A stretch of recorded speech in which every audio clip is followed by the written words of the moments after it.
In the metals quadrant, taking a look at a big jump in the December copper futures contract. Copper jumped over 3%, the strongest move higher on a percentage basis since mid-May, and that doesn't even really tell the whole story. The high today, 4.5010, that was up 3.53%, and we've got a little bit of time left in the session, and we're still up 3.5%. So that may not even be the ultimate high. The low today, 4.3400, was only down 0.17%.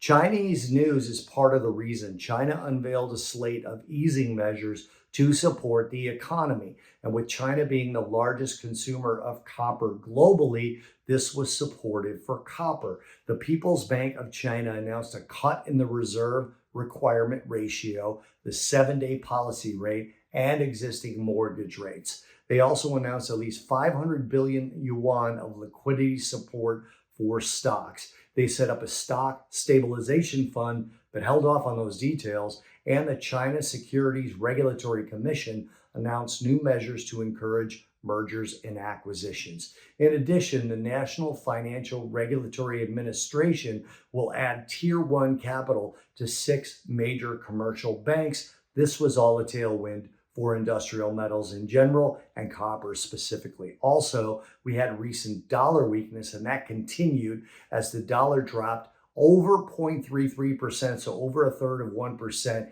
in the aggregate, and ending the New York session on the lows as we see the CME Fed Watch Tool now pricing in a 56.2% probability of another 50 basis point rate cut at the next Fed meeting, which takes place in November. A weaker dollar and lower lending rates makes copper cheaper internationally and supports manufacturing and construction, which is bullish for copper.